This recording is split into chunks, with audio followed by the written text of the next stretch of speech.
Hey everybody, and welcome to the podcast that's dedicated to making you a faster cyclist, the Ask a Cycling Coach podcast presented by TrainerRoad. I'm Coach Jonathan Lee. We have our CEO, Nate Pearson, with us. Hello. And we have a special guest with us today, not actually racing this weekend. Nope. You can tell that we're still in Kona, Hawaii.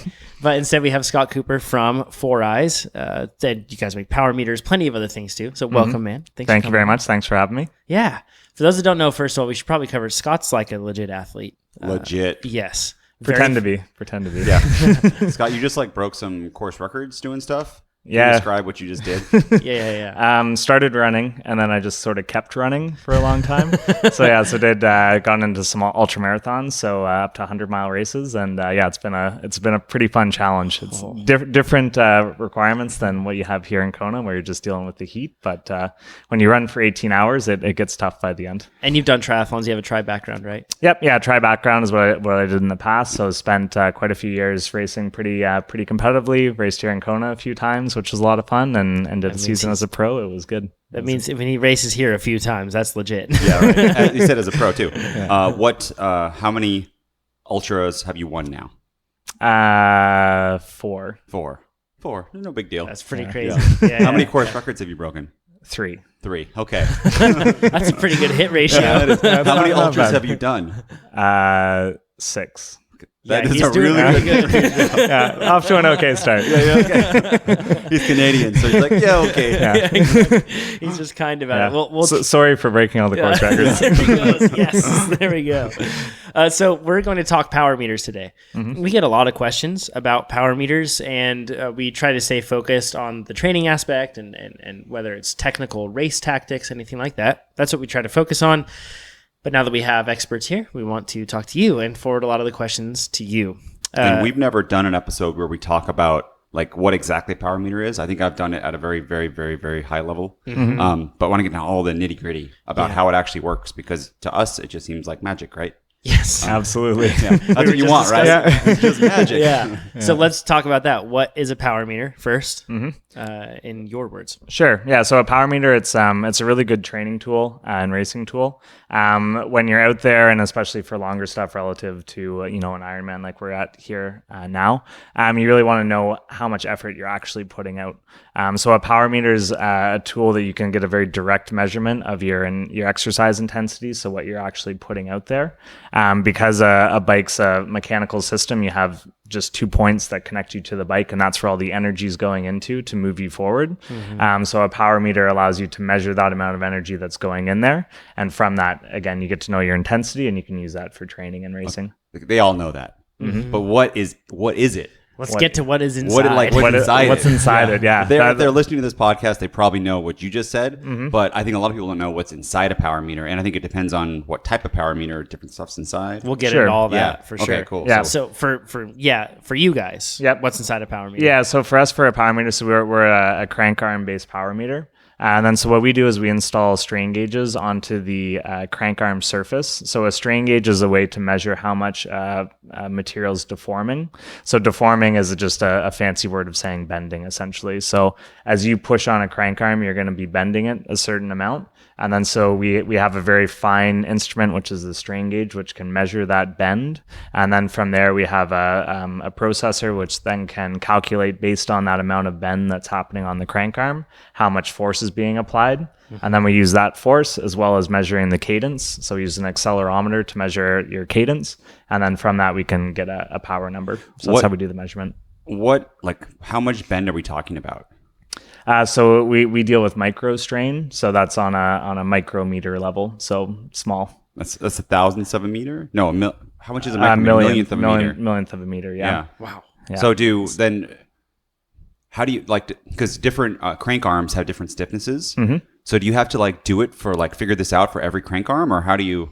Yep. It's all going to flex differently, right? Yeah. So that's a good question. So every material is Nice work, Great Nate. job, Nate. Great question. Hey, I got one. So different materials will have different properties to them, and then even within. So if you think about a specific crank arm, so if you look at like a Shimano Dura-Ace crank arm, for example, there's going to be a certain amount of manufacturing differences from one crank to the next.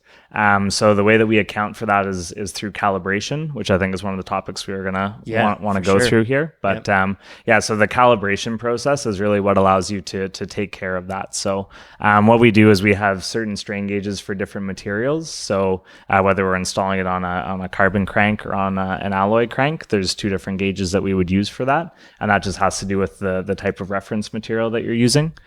So we have a difference there, but then once we install those on, then the magic's really in the calibration process, where we can essentially in a controlled way figure out what a certain amount of bend on that crank means in terms of power.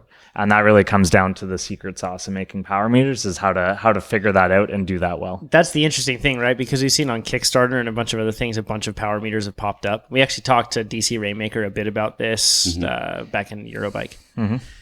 It really comes down to the process, I think, behind it. It's not like the hardware part isn't a secret. Like it's all out there, but it's really like the process side of things. That's why things are different.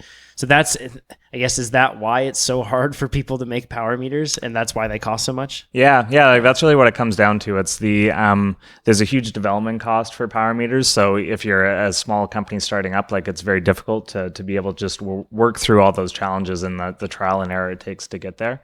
But then in that, the actual mechanics and there's very simple pieces in terms of once you're into electrical devices that are included. We have the strain gauge. We connect that strain gauge with something called a flex to a PCBA, which is essentially a computer chip that's doing all the work, and then all the components that are required to do all the calculation and make the right measurements are on that chip. And other than that, we just have a battery and then an enclosure for that. So altogether, that's not necessarily the most expensive part of it. It's the labor that's required to make sure that you're installing that strain gauge properly. If you have it on weird angles or something, then that can lead to problems. If you have little bubbles underneath it, those sort of things can lead to problems. So because you're trying to measure, like we mentioned, a very, very minute difference in how the crank's performing to be able to get that power measurement. So all that labor is really what goes into it to make it a difficult product to develop. And again, it takes a lot of trial and error to get there. And even once you put all that together, you have to then have the proper way to calibrate it, so that, to your point, if you have a different crank, a different length, whatever that might be, that you're still going to be able to produce that consistent, accurate power. Because at the end of the day, if you don't have that accuracy, then what's the point of having that power meter? Yeah. Well, unless they read high. And then it's just perfect. We all have zero problems with our power meters and they read high. They're great, right? Can you go in, without giving away trade secrets, what is the calibration process? Because we talk about offset. I think even our app says calibrate now, but that's different than what you're doing at the factory. So what is that process? Sure. So the calibration and sort of the general term, that's what's done at a factory. So regardless of what kind of power meter you're on, they're going to do some sort of factory calibration. And then what that's doing is creating a relationship between whatever measurement technique they're using, and so that could be different for different types of power meters, but whatever measurement technique they're using, that data that comes out, how that relates to power output. So it's really just creating a correlation in terms of an equation that's going to say when we get this signal, that equals this power. And then there's just, whatever signal you put in, there's going to be an associated power with that through that calculation. So go ahead. Yeah, so you just have to have a method of being able to essentially measure a known power and then relate that to a response on your device. A known power or a known weight? Or it's known weight, yes. A known force, to be exact, yeah. So when we, like with the old Quarks, used to have to hang a weight from a 20 kilogram, certified weight is what we used. We bought a 20 kilo, it was within 2 grams, and we'd hang that from it, and you'd go use their Calvin app, and you'd push a button, then you'd change the rings and push another button, and that was supposed to get in the input. So if you have the force, then you just add the the cadence, the RPMs, that's how you get power. Yep. Yeah, exactly. So that same idea. And then so for companies that do that, and I know that there's a few out there that have self-installation options. There's a company in the UK that just started, Abio, that's doing that. And then they have that same process that you hang a weight and then from that that's how you do the calibration. And then so essentially when you're doing that factory calibration, there's just more advanced ways that you can do that. But the hang of the weight is something that you can do in your living room as opposed to requiring special equipment or skilled labor or something like that. Well, it's tough though, because you have to get that weight has to be right, and your scale's not right. And the weight that says that it's 25 pounds is not actually, or 25 kilograms. Isn't actually. They're like, it's a hair off. Ours plus or minus 2 grams. Like that's pretty. I've pretty screwed close. up a power meter before doing that process. And I had to send it back to Cork. And I thought I was doing it right. And I don't know what I did wrong still, but it's complex. They actually stopped that process too, I believe, with their new ones. So probably because. Because there's problems. And back in the history of 4iiii's, one of our first power meters did do that same technique. Yeah. And then we found that there was a certain amount of inconsistency that we would get in the quality. And we want to maintain that quality. So again, we did it where we could have a controlled environment. You can, do it in-house and make sure that it's accurate. I hang out with the 4iiii's people a lot, and they're all Canadian and very, very nice.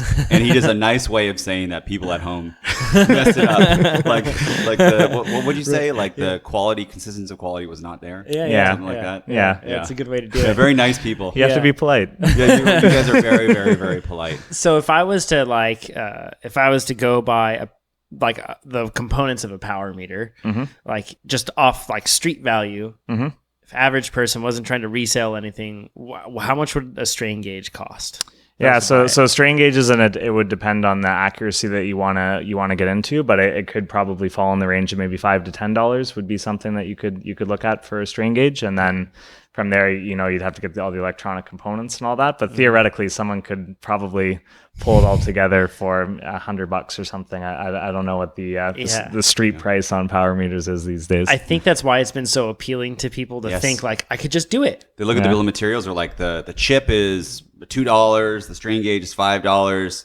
People are charging $400 to $1,000. Yeah. I'm gonna just be raking in money. Yeah. But then every power meter company, everyone has problems. It's hard, right? Yep. Yeah, it's tough. And it comes down to the quality and the consistency. The big thing is to make a one-off power meter is so really focus on one specific unit and make it work. That might be one thing to do, but then to be able to produce them on a mass scale so that when you start dealing with the inconsistency, like I said before, like even something that's a very well-known manufactured crank arm, there's inconsistencies just in that. So you have to be really consistent with what you're doing to make sure that you're going to maintain that accuracy all the time. I have tons of questions on this. Can I jump in? Go ahead. Really quick? I'm going to drink my coffee. So one of the things is, you calibrate the power meter, it comes out of the factory, it's calibrated. Do they go out of calibration, and why? Yeah, so once you have the true calibration, that should stay the same for a power meter sort of forever. Right. In the case of a strain gauge based power meter where you're gluing that strain gauge on, that's going to be a permanent fixture on there. So unless it fully broke, then your calibration should always be valid. Got it. But what can happen, and that's where zero offset comes in, which it's a term that's kind of used interchangeably in the market. But the zero offset, that's what a customer can do to make sure that their power meter is remaining accurate. So the calibration, which is done at the factory by us, that's telling the power meter that relationship between what the strain gauge response is to what that power reading should be, or that force measurement should be. Whereas the zero offset is telling the power meter, okay, this is zero force, so that it can kind of reset the zero of this is where we're going to start the calculation from, because different factors can affect that. So you're saying that when I calibrate and I'm like standing as hard as I can on my cranks, that it's bad? It's not ideal, but it gives you great numbers. But it could be great for your next workout. So I'm going to explain something, and if you correct all my mistakes, okay? Sure. Yep. So when you guys do calibration, what you're doing is you're creating like the slope of the power meter. Sure. Yep. So you think back in high school, you have the slope of a line, and then the offset is like where on the y-axis that happens. Sure. It stays the same, but it just shifts up or down. Yep. Exactly. And that's kind of like zeroing your scale at home. Now, what a lot of you have probably seen, which is very annoying, is if your trainer doesn't have the same slope as your power meter. So maybe at 100 watts, they're the same, but at 200 watts, they're 10 watts off. And at 300 watts, it's like 30 watts off. And that is because the slope of both of them are different. Exactly. But why does that happen? Like, Yeah. Can't we all have one universal truth? I know. It happens like a lot. Yeah. A lot. In fact, I don't know of times when that doesn't happen, actually. So, when you're talking trainer to power meter. Yeah. Why? Like, or how can we... What can we do? What can we do about that? Yeah, so to start off with, that was 100% correct. You nailed it, by the way. I like didn't have to correct you on that one. But so the differences between them and really what it comes down to is the fact that now a lot of people have two different types of power meters that they can run together. And so it's just becoming more apparent that, everyone's algorithm is different. Everyone's power measurement technique is different. The way that you're measuring power on, say, a pedal or a crank arm, you're even measuring at a different point in the drivetrain than a trainer's measuring it. So there's a lot of inconsistencies just within that are going to relate to you seeing different power numbers, on your trainer versus on your power meter. So it's, in my opinion, it's just sort of the inherent nature of the fact that you're dealing with different companies making different products that are measuring at different parts. And the drivetrain loss can be different at different, like where you are in your shifting, and 100%. also the amount of power you're putting out. Yes, and the amount and the speed at which you're spinning them it can all change. So we have something called power match, and that's our standpoint is have your single source of truth be the power meter on your bike, and then we feed that into the trainer, and we do an offset so that they match. Yeah, and it just as you do intervals, it has to like catch up, but it's always improving and getting better.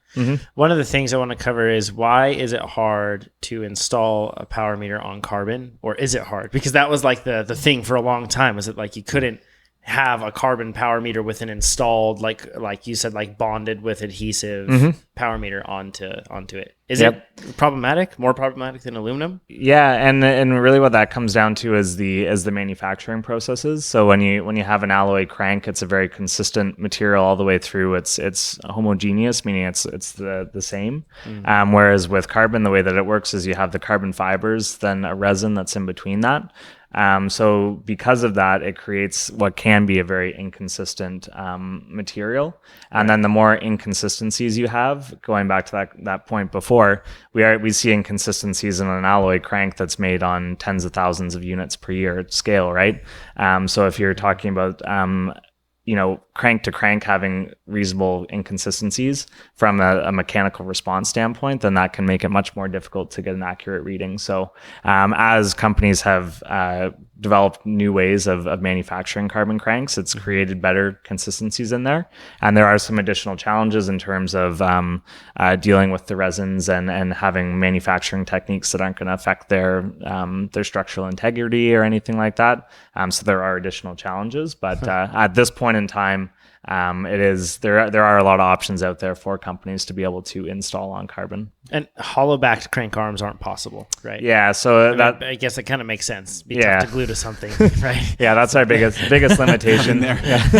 Biggest limitation in the industry is that hollow back, because theoretically, like there's a bit of flex to a strain gauge, so you could bend it into one if it had a shallow enough angle. But then you're really changing the properties of what you're trying to do. So and those are the cheapest cranks too. Like you know what I mean? Like usually they end up the cheaper cranks are hollow backed. So it's kind of a bummer. I'm just thinking, listening to you speak, you speak so well. Don't you have some crazy degree? Do you? Are you a PhD? Yeah, I have a PhD. Okay, what's your PhD in? Because we should probably say that. Yeah, sure. It's in biomedical engineering. So I studied heart disease, and now I'm just exercising that heart. So let's go into, I guess we talked about, you have smart trainers measuring it, and then you have you guys measuring it at the crank. What are the other ways that it can be measured? And are there pros and cons, or do you find one to be like, the holy grail of where we would measure? Yeah, the perfect spot in the chain. Yeah, so the easiest way to go through that is to start from the rider and go back. So what you'll end up getting is a gradient of measuring the physiological output, where that's measuring as close to the rider as possible. And then you have the actual force going to the road output, which would be something down in the wheel. So along that line, the most connected is a pedal-based power meter. So there's a few of those on the market now for different companies. There's a couple of companies that are in the process of trying to develop a power meter to go in the interface between a pedal and a crank arm. So you'd sort of pedal the cleat, basically. No, like the spindle. Yeah, in the spindle. So it would add to your Q factor and just have that little space in there where it's measuring. Right. And then after that, you have the crank-based power meter, and then the spider-based power meter. Chainring is a new one that just came out this year with SRAM, so that's new onto the market. And then you get back to the hub-based power meter, which is at the end of that whole chain. So going from top to bottom there, you'd have the most accurate for physiological output, all the way down to the most accurate for what force is going into the road output. So you really end up dealing with where all the drivetrain losses are going to be and what that's going to affect in terms of reading. Which is zero for Nate, because he's always got wax chains, wax cassettes, all that stuff. I haven't been doing it well lately. But there was some people try to do cleat-based, Brim Brothers. Yeah. Remember they were doing that? That would probably be even better. Or some people I've heard talk about be a footbed. Pluses and minuses, manufacturing accuracy, and cost. Yep. Right? Those are the main things that it comes down to. And really, I think what's nice is that there's a lot of options, so you can pick what's convenient for you. So I know a lot of people that have a variety of bikes might like a pedal-based power meter, for example, because they can easily switch them in and out. But then if you clip that pedal on a turn, then like you might have just ruined your power meter. Where if you have something that's in the crank arm or spider that's a little bit more permanent, you can still switch it, but it's a bit more permanent, but it's also a little bit more protected. So there's pros and cons all the way through. So how does temperature factor into all of this? Yeah, because that's like with the zero offset. That's a good point. Is it because isn't that really kind of the intent with zero offset is temperature? Yep. So that's one of the big things. Speaking to crank-based power meters, things like different amounts of torque that you put on could affect the overall system. So if you were to change your crank or retighten it or something like that, that could put some inherent strain into a crank that you'd want to do a new zero offset again. You'd have that shift in that graph that Nate was talking about. So you just want to readjust for that. But one of the biggest things that will affect that 0 point is temperature. And the reason that is that a strain gauge, the way that it works is it's measuring resistance across a piece of metal. And then temperature will change resistance naturally. So that will then make the power meter kind of unsure of where it should be, and then can create a little bit of error, and then again shift that graph. So the point of zero offsetting at a certain temperature is that you make sure that the crank knows what zero is at that temperature. So years ago with early versions, you'd have to zero offset if you started your bike in your garage and you go out to 0 degrees Celsius, 32 Fahrenheit for the way to go. The international crowd there. But if you go to into cold weather, then you'd have to ride a bit and then do the zero offset then. And there wasn't anything else that could, kind of protect you with that. It could just be including a lot of extra error. But now I think pretty much all power meters on the market have what's called active temperature compensation. And what that does is it's another one of those calibration steps, like I talked about for just the general slope. Having something a similar process to be able to say at different temperatures, how is this strain gauge going to respond? And so that way, if you can know that temperature, you have a way to work that out, then you can see how that power reading is going to fluctuate just because of temperature, and then kind of get rid of that part of the data, that noise in the data, so you'll still have that accurate power. So does it have some sort of sensor inside the power meter that can sense temperature?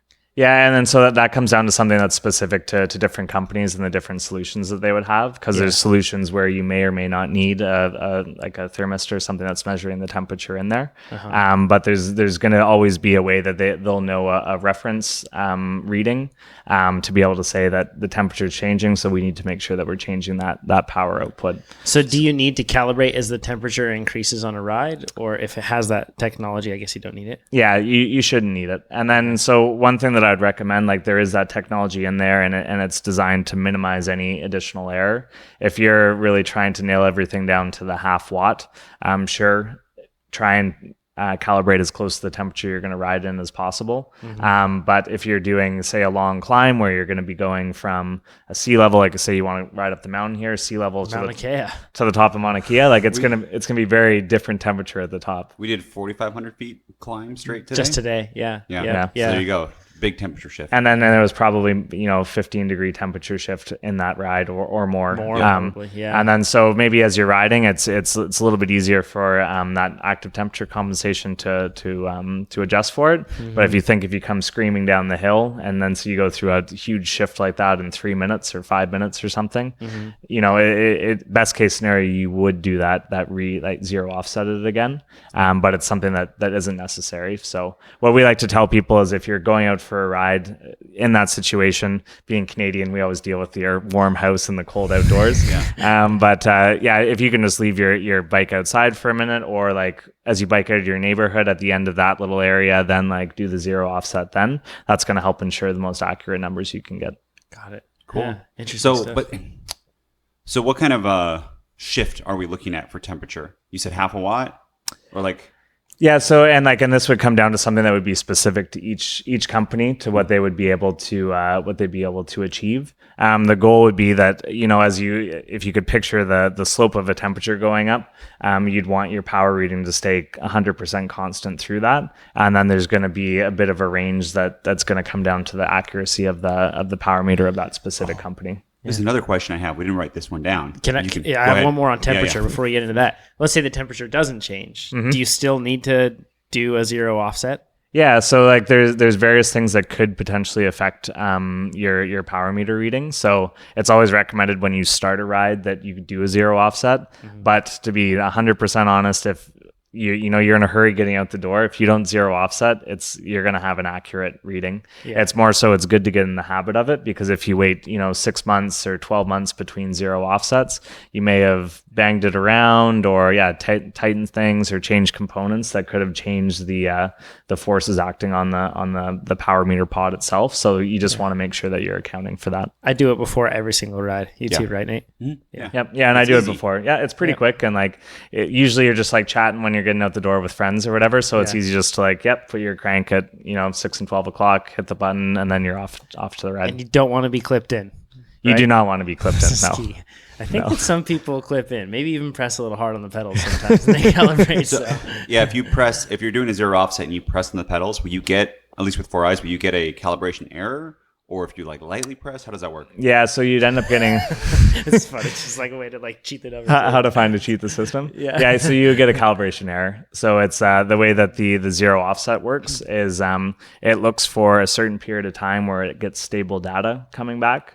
So if you were to push on it, even if you think that you're pushing really steady, you're not. So it would be this variation that would allow it not to do the zero offset properly. So I should hang a weight. So you should hang a weight and then you're golden. Okay. Hang a weight, walk away, and then zero offset. New PRs are coming Nate's way.